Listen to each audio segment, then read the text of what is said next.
Hello friends, welcome to my YouTube channel IES-GATEWiz।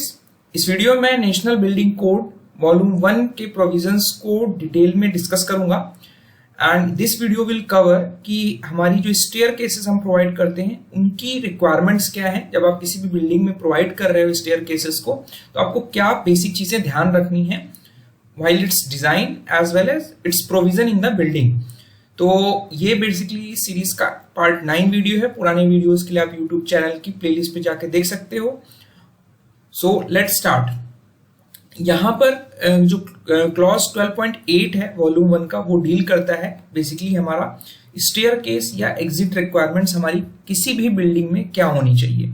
मैंने पुराने videos में डिस्कस किया था कि हमारा बिल्डिंग का क्लासिफिकेशन बेस्ड ऑन ऑक्यूपेंसी कैसे किया जाता है, तो उसे आप रेफर कर लेंगे और उसके कंजंक्शन में आप ये वीडियो देखेंगे, will be able to appreciate मोर।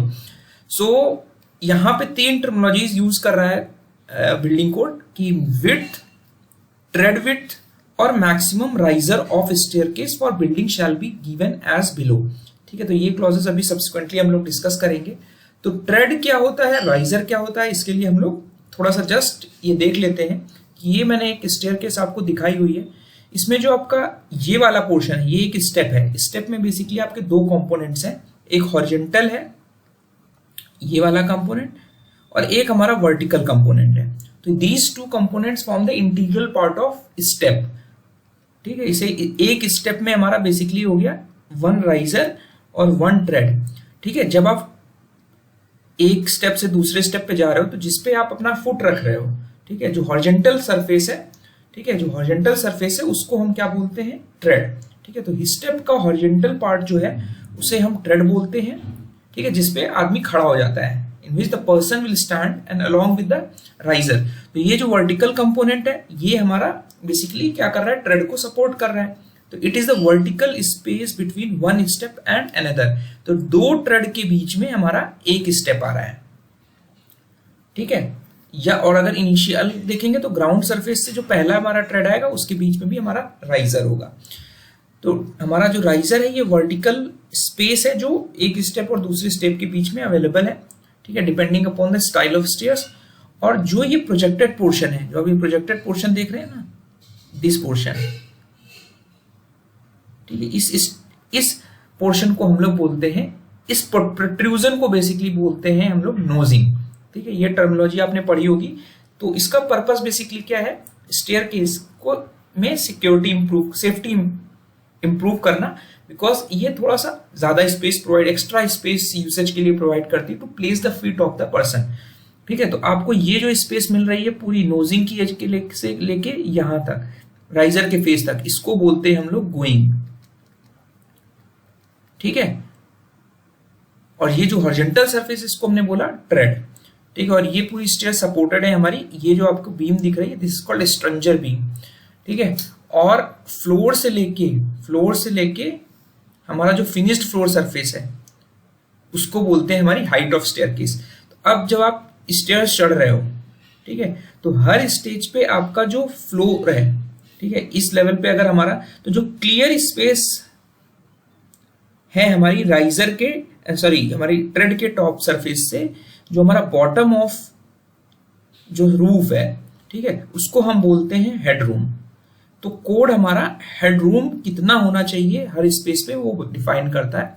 ठीक है, तो अभी सपोज अभी हम लोग जब पढ़ेंगे तो फर्दर विल डिस्कस। यहाँ पे मैंने डिमार्केट किया हुआ है कि ये हॉरिजॉन्टल पोर्शन ट्रेड हो गया, ये एक्सटेंडेड पोर्शन जो है ये नोजिंग हो गई, एंड ये हमारा वर्टिकल जो स्पेस है दिस इज कॉल्ड राइजर। तो ये बेसिक एलिमेंट्स हो गए। अब अगर हम चलते हैं और जो अगर हम इसकी विड्थ की बात करें तो यहां से लेके ये जो आपकी विड्थ मिल रही है, ठीक है, this is the width of the staircase. ठीक है, तो यहां से ये जो विड्थ है दिस इज द विड्थ। तो अभी जो हम बात करने वाले हैं कोड में, इन एलिमेंट्स की जो मिनिमम स्पेसिफाइड और मैक्सिमम स्पेसिफाइड लिमिट्स है उन पर बात करेंगे। तो जो पहला पैरामीटर है दैट इज क्लियर विड्थ। तो कोड कहता है कि हमारी मिनिमम क्लियर विड्थ कितनी होनी चाहिए जब आप स्टेयरकेस बना रहे हो। तो वो डिपेंड करता है कि जो आपकी बिल्डिंग है, स्टेयरकेस है, वो किस टाइप की बिल्डिंग में प्रोवाइड कर रहे हो। ठीक है, वो डिपेंड करता है depending upon the type of building based on the different occupancies जो हमने डिस्कस किया हुआ है। तो कोड ने क्या किया, जो हमारा बिल्डिंग का क्लासिफिकेशन है उसके बेसिस पर हमने मिनिमम क्लियर विड्थ जो हमारी स्टेयरकेस की होनी चाहिए वो यहाँ पर डिफाइन की कि रेजिडेंशियल बिल्डिंग है और A2 उसका ऑक्यूपेंसी है तो हमारी मिनिमम विड्थ 1 मीटर होनी चाहिए and 1 metre is basically the minimum width available. लेकिन अगर रो हाउसिंग है जिसमें हमारे 2 स्टोरीज हैं, ठीक है, आपने देखा होगा जो सोसाइटीज होती हैं गवर्नमेंट बॉडीज की, उसमें जो रो हाउसिंग्स होती हैं लाइन से हमारे घर बने रहते हैं जिसमें 2 स्टोरीज रहती हैं, उसमें जो मिनिमम विड्थ है स्टेयर पे वो आपकी 0.75 मीटर हो सकती है। रेजिडेंशियल बिल्डिंग है लेकिन ऑक्यूपेंसी का जो यूसेज है वो A1, A3 और A4 कैटेगरी का है तो you have to increase from 1 to 1.25 metre. अगर रेजिडेंशियल होटल है A5 और A6 कैटेगरी में आपका 1.5 मीटर होना चाहिए। अगर आपकी असेंबली बिल्डिंग है, असेंबली यूसेज के लिए आप बिल्डिंग ने डिजाइन किया तो उसमें जो आप स्टेयरकेस प्रोवाइड करोगे वो आपकी मिनिमम 2 मीटर विड्थ की होनी चाहिए। और हम 1.5 मीटर की भी एक्सेप्ट कर सकते हैं अगर जो असेंबली बिल्डिंग है उसमें जो कैपेसिटी है, उसमें जो ऑक्यूपेंसी है वो लेस देन 150 पर्सन है तो हम we can reduce it to 1.5 metre. तो ये इंपॉर्टेंट चीज है, हम 2 मीटर से 1.5 मीटर पे जा सकते हैं अगर हमारी जो ऑक्यूपेंसी है वो 150 लोगों से कम है। उस असेंबली बिल्डिंग में जो लोग इकट्ठे होने वाले हैं वो 150 से कम है। एजुकेशनल बिल्डिंग के लिए जो मिनिमम विड्थ हमारी प्रिस्क्राइब्ड स्टेयरकेस की क्लियर विड्थ के लिए 1.5 मीटर है। इंस्टीट्यूशनल बिल्डिंग है तो 2 मीटर है। ऑल अदर ऑक्यूपेंसीज, इनके अलावा जो ऊपर हमने बताई उसके अलावा जितनी भी ऑक्यूपेंसीज हैं उसके लिए आपको minimum clear width 1.5 metre provide करनी है। ठीक है, अब आते हैं कि मिनिमम ट्रेड विड्थ कितनी होनी चाहिए। तो मिनिमम ट्रेड विड्थ कोड ये कहता है कि जो मिनिमम ट्रेड विड्थ है वो आपकी 300 mm होनी चाहिए। ठीक है, लेकिन अगर आपकी जो फैमिली है वो 1 और 2 फैमिली ड्वेलिंग यूनिट है तो उसे हम 300 mm को 250 mm रिड्यूस कर सकते हैं। तो हमारी ट्रेड की मिनिमम स्पेक्स दिया है बिकॉज उस पर आप अपना फुट रख रहे हो। ठीक है, तो फुट विड्थ की कंसिडरेशंस को करते हुए हमने ये मिनिमम विड्थ स्पेसिफाई की। जो मैक्सिमम राइजर और राइजर की हमने मैक्सिमम लिमिट स्पेसिफाई की। ठीक है, तो मैक्सिमम राइजर की जो हाइट है it should be less than 150 mm। 150 mm से ज्यादा नहीं होनी चाहिए। लेकिन अगर आपकी 1 या 2 फैमिली की ड्वेलिंग यूनिट है तो वहां पे आपको इसको आप 150 से 190 तक ले जा सकते हो।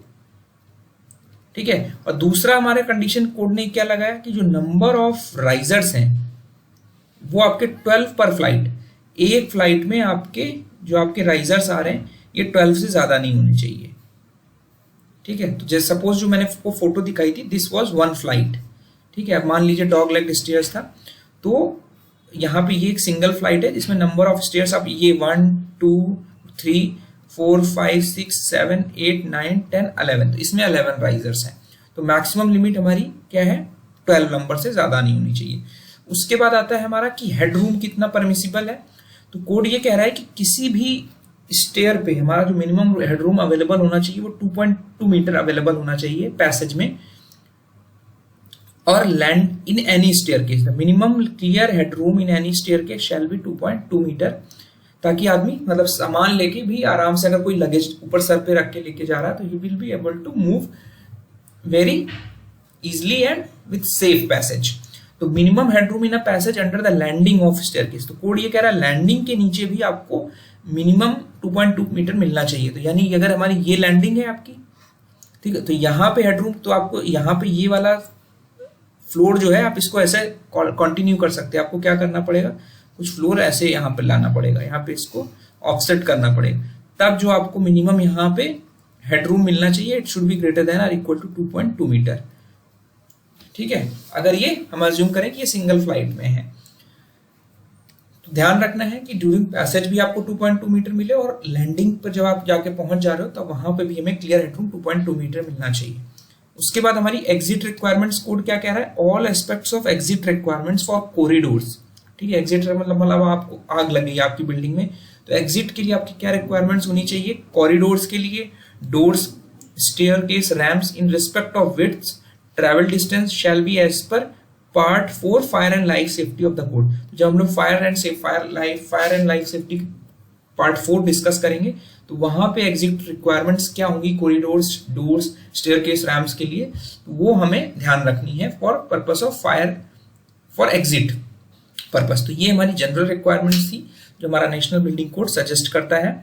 So thank you and all the best.